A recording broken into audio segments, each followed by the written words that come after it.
Commanders fan. I don't need that shit. I don't need that shit at 1:45 in the morning as well. So Ahmed's yeah. in the squat rack right now. He doesn't even know what you're saying. Exactly. Yeah. Get back to your squats. Good boy. Go on. Do what you're told. Good boy. Boom! Hello and welcome to the Boys Upstairs Show. This is the Week 16 NFL show. Woo! Let's go. Welcome back, everybody.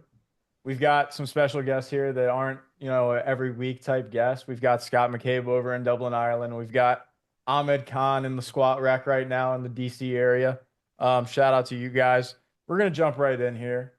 This is Week 16, divisional matchups, important playoff implications. And we've got the Pittsburgh Steelers going to Baltimore. This is a very crucial game for both teams in the division race. Steelers currently ahead. They lose this game, it'll probably go to the Ravens. Ravens are minus 6.5 at home. There's some questions about, is it really that many points of a favorite? And it's also a total of 44.5. And we'll give it to our Ravens fan, Nixon. Just win the game, please, guys. Like, just win the game at this point. Like, I don't even care what happens. Like, it's just like win the game. With that being said, the spread is large. 6.5 in the AFC North game with, I just looked at the weather, bad weather. It's going to be like sub 20 possible like snowflakes, like under. And I'm not going to put this on the card, but it would be hard not to take the Steelers plus 6.5 considering the history. Like, let's just be real here. I know. No one will judge you if you put the Steelers on your card, Nixon. Huh? No one will judge you if you put the Steelers on your card. I mean, a lot of people will judge me, but I'm just saying, like, it's 6.5. Like, Vegas really expects Baltimore to cover 6. They haven't beat them in like 3 years. Like, what is happening? We just played them like less than 2 months ago, and we didn't win. So yeah, that's really it. I'm going to take the under because the weather's bad. It's supposed to be bad. It's supposed to be cold and snowy and stuff. So the under. Obviously, I also have allegiance in this game. There are some question marks that are important in this game. Sources are saying that both TJ Watt and George Pickens will play in this ball game. Those are very important pieces for the Steelers. They're equally as important on either side of the ball. Steelers defense is obviously really good. Steelers offense without George Pickens is pretty bad. We saw it last week against Philadelphia Eagles. However, like Nixon was alluding to, there is some data here that must be shared. Steelers are 8-0 against the spread in franchise history when the spread is over 6 or more against the Baltimore Ravens. So that's a lot of points for the Steelers against Baltimore Ravens. These games are typically close. There has been 9 matchups since 2020 between these two ball clubs. None of them have had a margin of victory more than 7. Obviously, this is 6.5, which is a horrible gambling line, but that's what it is. These games are always close. And the final piece of data that Nixon also alluded to, Lamar is 1-4 straight up and 0-5 against the spread against the Steelers in his career. For whatever reason, the Steelers have been Lamar's kryptonite. Maybe that ends here because they've got Derrick Henry and they've been hot since the last time we've played them. But we did see Chris Boswell outscore Lamar Jackson. And I'm not saying that's going to happen again, but if the Steelers offense can put some touchdowns on the board this time, maybe it does happen. 6.5 points is a lot of points. I don't know that the Steelers will win this ball game because beating a team twice in 1 year is tough, especially when, these teams are so similar in styles of play. But I'm going to take the Steelers plus 6.5, and I'm not going to take the total, even though the weather component could come into play. So I'm just going to take the Steelers plus 6.5 because I see this being a 3-point game, whichever ways it goes. So Steelers. I don't think the Steelers have what it takes, especially without George Pickens. Kobe alluded to the fact that last Fuck week. you, Cam. I'm sorry to break it to you, Tom. Also, I literally just said George Pickens probably is going to play. So even if we'll see, but I just don't think the Steelers offense have what it takes to put up points with the Ravens. I feel like every week it's the same story with the Steelers. Can they put up points? And if they can keep up with the team that they're playing against, and it's the same scenario. So I'm going to go Ravens spread here. I'm also going to take the under. I think it's like you said, always a close game with these two teams. So yeah, I expect the under here and then the Ravens to cover. I'll follow you if that's okay. Can't. Oh, well, I got Cove. If you want to go before me, you can go No, before. no, no, no. I'll just make sure I get to go next. Okay, you get to go next. We've seen this game a bunch of times, and it almost plays out the same way every time, as most people have said. Normally, Steelers pull out a close one, low scoring game, a lot of grit and grind, a lot of running, a lot of hits, a lot of tackles, not a lot of points. And I feel like that it makes sense that it just always goes like that. So I'm gonna take the Steelers spread in the under. A lot of punting, cut maybe some field goals. I don't know if Justin Tucker's gonna be able to make all of them. If it He does, probably won't. probably won't. So He if it comes probably to won't. field goals, That'll be a big deal if he doesn't. and not only he might not make them, but he's also playing the kicking goat, the kicking Michael Jordan, also known as Chris Boswell. So I feel like this is really like, most games are like quarterback matchups, like Josh Allen versus Mahomes. This is the Boswell Tucker game, the Kicker Bowl. And obviously we all know that Boswell is the superior player here. So Boswell's gonna take it. They're I don't know if they're gonna win, but it's definitely gonna be within 6.5, and the under for sure. It's gonna be a field goal mania. Yeah, I don't know why Boswell's not on the MVP ladder. I don't get it. I'll throw this in there too. I've literally done this bet every week for the entire season. There's always a line on ESPN Bet that's like both kickers over under 1.5 field goals. Boswell has hit that every fucking week. It's probably minus money. It's like minus 165 or around that.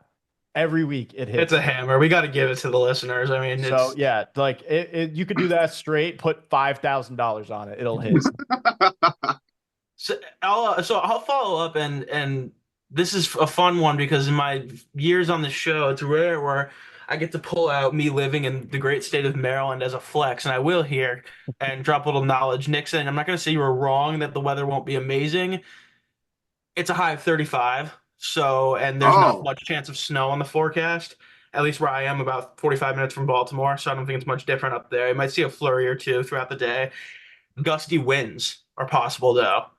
And that is big for the kicking matchup, especially in M&T Bank, because the wind fucking howls up there, and it swirls. That stadium's a bit of a wind tunnel. It's right on the harbor or whatever. They can get some weather over there, so that's just a little nugget. Should be sunny skies for the most part. I don't think either team's gonna have much weather related issues when it comes to scoring points, unless they're looking like long kicks, which kind of contradicted myself because Kobe was saying it's going to be a field goal matchup. I kind of disagree, especially if Pickens is playing. I think both offenses are good enough with their star players in, obviously, to put up some points on the board. I don't really want to touch the total on this. I've been touching Steelers totals a lot all season, and I've gotten short sticked on them a couple times. Like last week, I missed it by a half point because they just couldn't score. They couldn't move the ball at all. I don't know what the hell that was from them. And then I'd taken some divisional unders where they got in shootouts before. So I'm going to stay away from that. But I'm going to go with the Steelers plus 6.5 because no matter what I tell myself or what I look at and say, what are they trying to do with us here? Are they trying to mess us around? That's just too many points for a team that historically plays very well against the Ravens. And the matchup is good. They've played this year already, and it was good then. And I believe, yeah, they beat the Steelers or they beat the Ravens earlier. So I'm going to go with Steelers plus 6.5. I believe the availability of TJ Watt is a X factor in this game, and because obviously he's a game wrecker, and you see obviously Pittsburgh's defense is good and serviceable without Watt, but Watt is kind of the oil that keeps that machine running, and it'll really keep Lamar on his toes and having to make decisive decisions and not give him all day to run around and do what makes Lamar good. So I think TJ Watt being in will be huge, and George Pickens especially too, because the Ravens' pass defense is their biggest weakness, and running the ball hasn't been the Steelers' strong suit so far necessarily, when it was coming from Justin Fields all the time with all those RPOs and stuff. But they've been more pass heavy as of late. So I feel like having a guy like Pickens that can give you a 40, 50-yard reception when you need one is huge because no one else has really shown the ability to continuously do it. And if you're just going to try to lean on a guy like Pat Freiermuth the entire game, someone like Roquan Smith, Kyle Hamilton up the middle, kind of down low, they're going to have something to say about that. But with saying that, it's just too much. I got to go with the Steelers.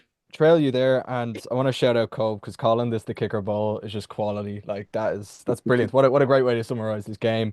I'm gonna shadow what's been said already a lot. I like the Steelers in this one, plus 6.5. Just seems like far too many points. Steelers defense is what I want to talk about, and how if anyone was playing fancy football last week, they just stuffed Saquon Barkley. 65 rushing yards he had against them. Like if they can do that, they can replicate that against Derrick Henry, then they've got a great chance. So I think if they can, it's not easy to stop Derrick Henry, but they did do that when they faced him. They kept him under 100 yards rushing and were very productive at that. So give me the Steelers in this one. My fear is the Steelers offense, but the way I look at it is that it can't get any worse than last week, where Russ had 128 yards passing and Najee Harris had 14 yards rushing. It literally can't get any worse than that. So it has to get better. I believe the defense will do its job here, keep this game close, and Boswell, well, he's one of the best kickers in the league. So if you need him in crunch time scenarios, he can pull you out and he can get you this potential victory. I'm not ruling out the Ravens winning this one, and if they stop Lamar looking amazing in his last game. He threw for an interception, threw for one touchdown.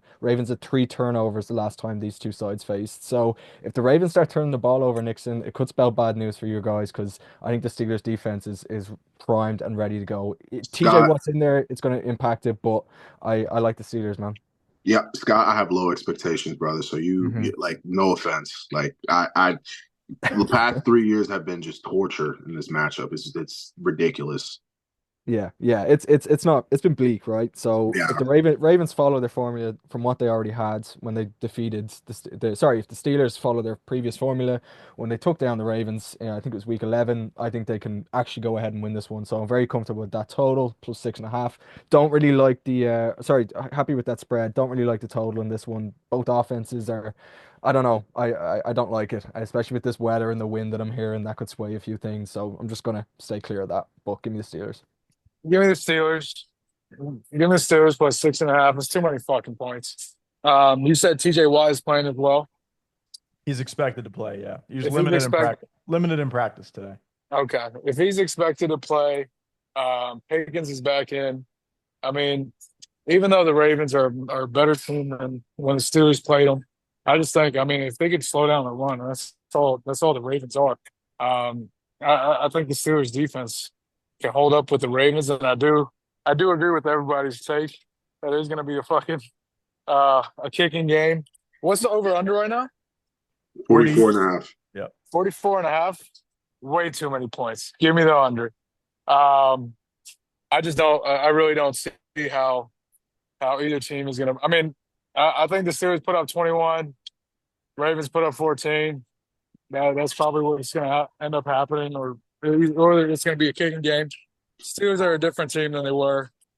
People can say that the Ravens got better over the season, but so did the Steelers. Russ is in charge. So give me the Steelers. It's easy. It makes easy sense. They beat them last time. The Steelers always play close games. Don't be dumb. Don't be fooled. Take the Steelers plus 6.5 and take the under. Game 2 on the slate.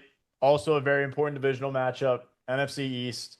We've got the Washington Commanders at home. They're 3.5-point dogs at home to the Philadelphia Eagles, who might be the hottest team in the league right now. Total's 45.5, and we'll give it to Ahmed. Give me the Commanders. You know why? I'll tell you why. I don't care that they won 10 games in a row. I hate their coach. I don't care if Saquon's having an MVP type of season. We almost beat them last game that we played, and they got lucky. I think if we go in with a game plan, we're gonna fuck around, do what we did last time, put some points up. Now, the Commanders put up points. That's not the issue. It's just the defense sucks. But you got to also look at it like this: we have an addition. We have Lattimore now, so he's either gonna be matched up. I'm assuming he's gonna be matched up on AJ Brown. I don't really care. I mean, they're on a roll, but I hate to take a shot at the Steelers here, but who defeated them when they were on a roll, 11-0? The Commanders, or at the time, the Redskins, I believe, or the football team. It was the I don't football really team. care. It was a football team, all right. And I don't really give a shit. It's a rivalry. Everybody thinks we're gonna get blown out. To be honest with you, it's either we get blown out, which is unlikely, or we win the game. It's not gonna be a close game. I think we're gonna put up points if we can stop Saquon. We did it last game. We can do it all over again. We're the most slept on team in the entire NFL. Not trying to bust balls or Oh no! nothing. Come on, give the mic to someone else, lad. That's Scott, too Scott, much. Scott, Scott, Didn't Scott, you guys Scott. almost Stop lose to the talking. Saints last week? We were spanking them, and then we got a little. Fella, That's fella, what fella. happens when you get cocky. That's what happens when you get cocky. Make it make sense. Take the Commanders. It's a rivalry game, same as the Steelers and Ravens. It's going to be a close game if it is. Take the Commanders plus 3.5. I'd honestly take the Commanders to win. Another thing I'm going to throw on there is give me Luke McCaffrey anytime TD plus 400. It's going to happen this game. I've been praying for it to happen in the last. I was looking at the injury report. He did not practice today on it. Just so you know. Oh, fuck. All right, give me I don't Terry. know- I don't know if that means his own guys. What the hell? I don't know if that means he's not going to play, but Okay, give me Terry 2+ TDs.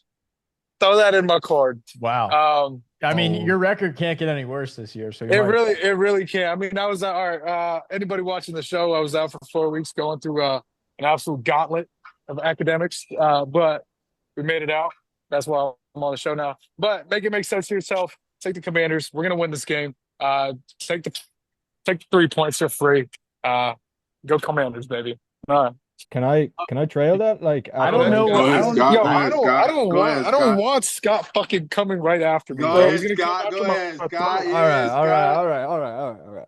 This I don't fella know here. what, I don't this know what lad- you meant by make it make sense. Like, are you trying to convince yourself? My brother said that they stopped Saquon Barkley the last time they played them. Saquon Barkley had 146 yards and 2 touchdowns the last time. Now, maybe in Jesus we get different football over here, but the last time I checked, 146 yards and 2 touchdowns is a spanking by Saquon Barkley. So you did not stop the run. You're not going to stop the run because Look at the quarters. Eagles- Look at the quarters, buddy. Look at the quarters. Brother, What I don't care if it's fourth quarter or if it's third quarter. He fourth still quarter? put up 146 and 2 touchdowns on you. So he's going to do the exact same this time, and he's gained even more speed more momentum as the season's gone on. And they have the number 1 rushing offense in the NFL. Now, credit to the Commanders. They've got the 3rd best rushing offense in the NFL, but there's been injuries there with Brian Robinson, Austin Eckler, so they've not looked the best either. And I truly believe you take Terry McLaurin out of that passing offense, who do they have? Zach Ertz, he's banged up, he's injured. Noah Brown, wide receiver 4 on the Cowboys. I mean, come on, it just doesn't add up to me. So I'm going to go with the best defense in football to stop this team, the team that's on a roll at the moment with 10 wins. And I don't see them losing this one. Keynote for me, for the Eagles, is that I think they should be very confident going into this game, as the Commanders have not beaten a single team this season with a winning record, and that speaks volume to me. So I'm gonna go with the Eagles minus 3.5, and I'm gonna go with the under because I don't actually trust this Commanders offense to put up a lot of points. I trust Jaden Daniels, think he's a great quarterback. Don't think the weapons are quite there for him yet. So I like the Eagles in this one, which is hard for me to say as a Cowboys fan, but that's where it's at. Wow. Scott just called the Commanders a bad team merchant. That's crazy. It's not crazy. He's not wrong. He's not crazy, but, you know. You're a Bears fan, buddy. Stop. Hey, yo. We Wow. beat bad teams too. We just don't beat the good ones. All right, I'll just jump in. So 3.5 is the worst spread in football. Everybody knows that. But this is one of those rare cases where I feel like this is a no-brainer, right? It's like look at the Eagles and look at the Commanders. Like, I have a lot of respect for Jaden Daniels. I have a lot of respect for what he's done this year. I feel like he's going to be a great quarterback, and I like what they're doing over there. But the Eagles are the hottest team in football. They are, they've just been steamrolling people, good teams. Like, these last 2 games, they beat the Ravens, they beat the Steelers. And those are like, those are 2 solid ball clubs. And they're rolling into this game against the Commanders. Saquon kind of got bottled up last week. So I'm expecting a huge game out of Saquon, honestly. I expect him to go for 120 plus. Like, I'm expecting a lot out of Saquon because I feel like last week a lot of the reason why he got quote unquote bottled up too is they went to the passing game because of what's been pushed in the media. You know what I'm saying? They were really making it a point to like get AJ Brown the ball, get him a touchdown. Let's get all this noise. Let's quiet this noise. So I think it's going to be the opposite effect here. I think that they're going to be like, all right, let's get back to our identity. Let's just punch him in the mouth, run the ball. And Mo left because he didn't like what I was saying. Yeah. Facts. No, you're speaking true, Cole. It's the truth. No, you're right, Nixon. You guys both nailed it on the head there. I think Mo's a little nervous, and that's why he left, and he knows that what everyone's saying is probably true. The Commanders are not, yeah, they won 9 games, and props to them. But let's not act like they're some kind of world beater contender because they're ways away, and it's not taking anything away from them. But they're just, and the Eagles are the hottest team in football right now, probably. And now that you saw what happened with the Lions with all those defensive injuries, and you saw their defense get absolutely gashed, and it probably could have given up 60 last week if it weren't for a couple things. Although Allen did pretty much everything perfect, but that kind of puts the Eagles on a pedestal for being the best team in the NFC right now, and they deserve it. They run the ball really well. Jalen Hurts is very capable, and they've got weapons like Devontae Smith, AJ Brown, Dallas Goedert, who can basically get anything done for the pass game for you in the pass game when they want to. It's hard to pick a side here because of the last result, and you saw it. The final box score may have looked close. I think the Commanders scored in garbage time or something, but the Eagles just ran all over them, and I think that's going to be a point of emphasis for Dan Quinn and the defensive unit is to kind of just you can't sit there and prepare all week and stop Saquon Barkley and that rushing offense and Jalen Hurts and what that offensive line they've got going. You're not going to do it. So if they go and focus solely on stopping the run, they're going to get destroyed because then they just have to go to the pass game. And when you've got those weapons, sure, they added Lattimore in the secondary and you got Mikey Sanders still running around, Jeremy Chin doing well on defense. They've got some good guys out there. But at the end of the day, it's not enough. It's not going to be enough to sit back and try to beat them by stopping them on defense. They're going to have to try to score. And I believe that they can do that. And after playing them earlier this year, they've got some more tape, they've got some more strategy. I think that'll be a point of emphasis for Cliff to try to get something going on offense. And I wanted to take the Eagles, but I mean, with the way the commie season has been going, they've had so many ups and a couple weird downs that you feel like anything can happen. And 3.5 in a divisional game this late in the year, you never really know. So I'm just going to stick here and go with the over, which is rare for a divisional game, especially late in the season. But like I said, the Eagles are very good at scoring points. They've had a lot of slow starts lately, but then have picked it up towards the end. Some they haven't had slow starts at all. The Commanders, when they're winning because they're scoring. They're not beating teams in defensive shootouts, even or in defensive stop-offs and whatnot. They're winning because they can score points. They can run the ball well, get kind of the ball all over the place on offense. I think it should be able to open up for them, get a couple big plays on offense. You know, Jaden Daniels work a little magic here and there. But in the end of the day, if that doesn't work for the Commanders, I could see the Eagles putting up 46 because that's kind of how good that offense is and how high powered they are. And I'm just, like I said, the Commanders have some good guys on their defense, but it's not enough to stop a full on attack like the Eagles. This one's easy for me. Honestly, I watched the Eagles last week, every second of their ball game. I also watched the Commanders because I had them on my parlay, and I was sweating until the very last play of the game, Ahmed, because they almost lost to the Saints with Spencer Rattler, man. Spencer Rattler / Jake Hayner at quarterback.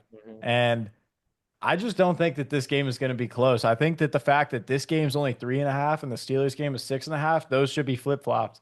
The Eagles are 3-0 straight up and against the spread this year in division. They've got obviously 3 more division games left, this being one of them. But I just think that the Commanders are a wild card team. I think they will make the playoffs. I think they'll be a wild card team. The Eagles might be the best team in the league. The Lions probably have something to say about that, but they've looked a little shaky the last couple games. I hate this line because 3.5, like Nixon said, is the worst spread that you can bet on because maybe some backdoor points get scored and it's not going to cover. But on paper, the Eagles should blow the fuck out of the Commanders in this game, at least by a touchdown. I think the Eagles are going to cover 3.5. Last time these teams played, it was an 8-point game. The Eagles won. So that's more than 3.5, obviously. Give me the Eagles, and I'm not going to touch the total. I think there's going to be a lot of points scored in this game. I honestly do not know who's going to win, if it's the Eagles or the Reds or the Commanders. And Whoa. Whoa, the what? I'm sorry. What? I'm sorry. Kick them off the program. Canceled. But I'm honestly not too sure.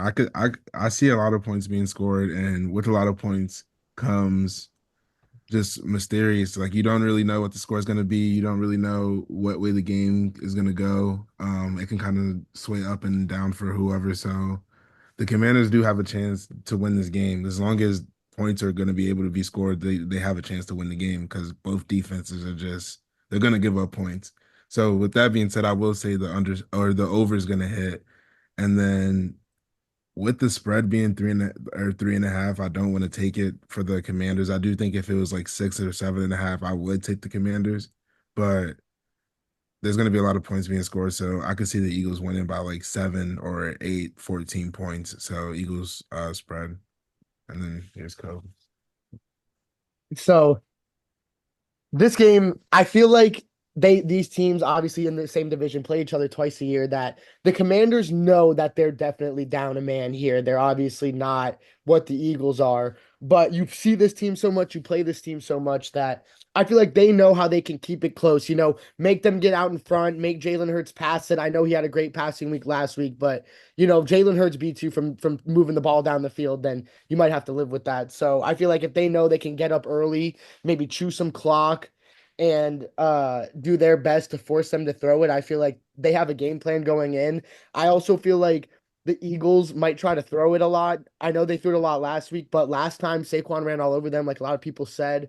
So I feel like they're gonna try to, mix it up. They were like, okay, they're expecting us to run. We might have to air it out this game, and I don't know if that's gonna work out for them. So I'm gonna take the Commanders plus 3.5. The Eagles seem like the easy pick. I feel like it makes too much sense. Commanders know how to play this team. When I remember last year, Sam Howell was the quarterback. One of the games went into overtime, and I think the Commanders might even won one last year. So this team, if they can do it with Sam Howell, they can do it with Jaden Daniels and whatever weapons they're going to be working with. Over seems like the play of this game overall.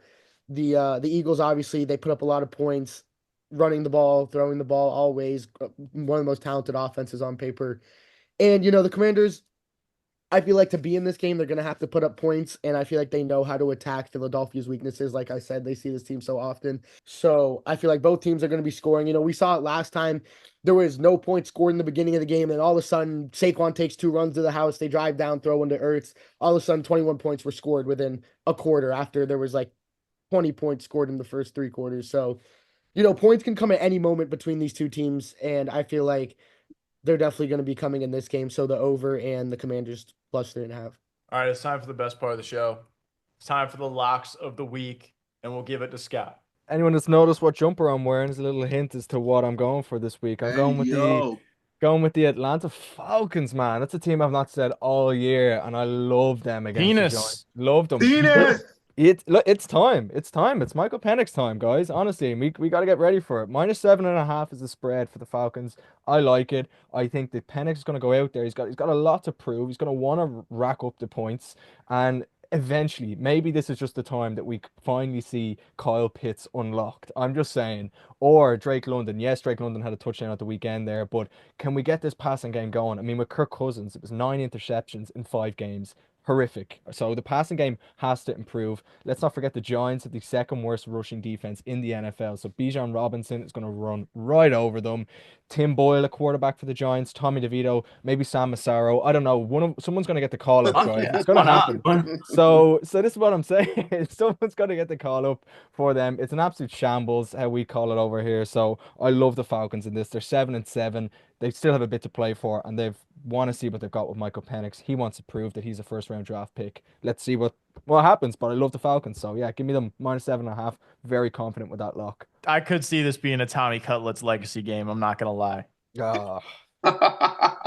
That would be disgusting. That is not my Penix lock of the week, but I could see a universe where that happens because we're due for one this year. Yeah, we are due for one. This game seemed like the easiest play of the year for me. And it might not jump off the page to a lot of people, but it immediately appealed to me. We've got the Jacksonville Jaguars going up against the Las Vegas Raiders, 2 of the worst teams in the league this year. It's in Las Vegas, and the Raiders are favored -1.5. This might be the only game all year that they've been favored. I'm not sure on that, but this is a battle of who wants to lose this game more for draft pick purposes. Obviously, Mac Jones is starting for the Jaguars. Sorry, I was looking at Scott, thought of the Cowboys. And We either have AOC or Desmond Ritter starting for the Raiders. It's not announced yet at the time of this recording. Mm. I think the Jaguars are going to win this game handily. They were in a great competitive game last week against the Jets, who granted haven't been great this year, but on paper they should have been better than they have been.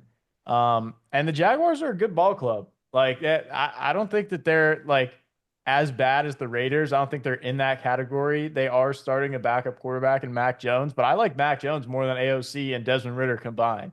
So getting 1.5 points here, I think the Jaguars are going to win this game. And I also think that the Raiders need to lose this game more than the Jags need to lose this game because the Raiders need a quarterback. They want Shador. The Jags have Trevor Lawrence, who they just gave a boatload of money to, so they can't really draft a quarterback yet. So give me the Jags plus 1.5. The Texans are plus 3.5 against the Kansas City Chiefs on a Saturday game. We are at the year, and I don't want to get sued for whatever property theft, whatever you call it, but we are at the point, and a lot of people have said it, we are at the point of the season where Patrick Mahomes starts limping around the field like was just shot in the leg like a war hero, and makes everyone think that the Chiefs are in trouble. They're out. They're really out of it, and then nothing's really wrong, and he comes out and does his little stupid shit again. So we are at that point of these. I'm not going to call them fake injuries because I'm not a football player, but we are at the point where Mahomes is limping around everywhere. I feel like it's almost for sympathy points at this point because he practiced full today, practiced full yesterday, high ankle sprain, yada yada. Everyone's been waiting for the Chiefs' luck to run out all season. The Texans and Chiefs have been playing very similar games throughout the entire year. They've been getting their wins in similar ways. Of that, they're not like getting so many points. They're not doing everything on defense. They're kind of just getting the play that matters at the end and kind of keeping it tight. 3.5. That's pretty tight. Or that leaves a window for tightness. And the Chiefs, everyone knows it's been the story of the year how they just find a way to win. I believe they can do that again this week to go 14-1, which would be pretty incredible. Just watching them what they are. Texans are disappointing this year. Yeah, they're going to make playoffs, win their division, but they're not what we expected them to be. They were supposed to be a top contender in that conversation with the Lions and the Bills, and although hard to say Bills, but I digress. I'm going to go with the Texans. I think they keep this one really close. I think they might even pull it out off or pull it off outright. I mean, especially if it's Carson Wentz, then no. Yeah, It's especially not going to be, but still. yeah. Rams play the Jets in New York in MetLife. Rams need this win. Jets suck. Give me the Rams. They're like minus 2.5. It's like I could go super duper in depth about it. I don't need to. Everybody knows what the Jets have been this year. Everybody knows what's going on with Rodgers and what's or what hasn't been going on with Rodgers. Let's keep it 100% honest here. So I'm just gonna go ahead and take the Rams on the road. They need the win to stay ahead in their division and stay in the playoff picture. So give me the Rams.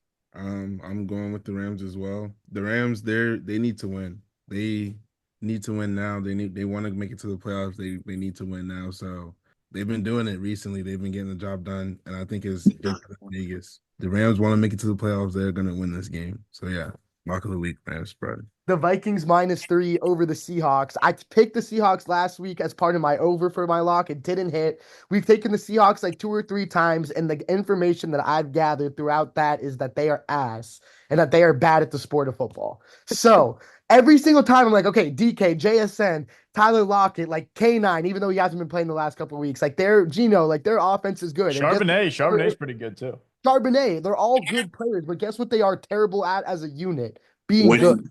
Winning, scoring. They are so talented. I think that's what pisses me off. I think I hate talented teams that underperform more than just bad teams. Like they have so much talent and they are so bad. So I'm done rooting for them to do good things. The Vikings, who are in a 3-way tie for first place at 11-2, are fighting for that 1 seed, hoping to get a bye. A worse team they play in the first, second round. So they're trying their hardest. It's in Seattle, but who cares? The Vikings are way better of a team. I think that the Vikings are easily going to pull this out by more than 3 points and that they'll handle the Seahawks easily. The Seahawks are terrible is what I've learned this year. So Vikings -3. All right. Ahmed didn't answer my FaceTime. So unfortunately, going to have to give him a loss on his lock of the week. But That's how it goes. He's at the gym. He prioritizes that. No handouts. No handouts here on the Boys Upstairs show. But Give hey, him the thanks Cowboys as his lock, you know? yeah, I'll probably give him the Cowboys as his lock. I'll just give him whichever team loses by the most. That's what I've been doing. All right. Well, hey, thanks for being here. Like, subscribe. Couple more weeks of ball left, and then we're into playoff football, which is the best time of the year. We've got college football playoff this week. I'm excited for that. First year of the 12-team playoff should be good ball. Like and subscribe.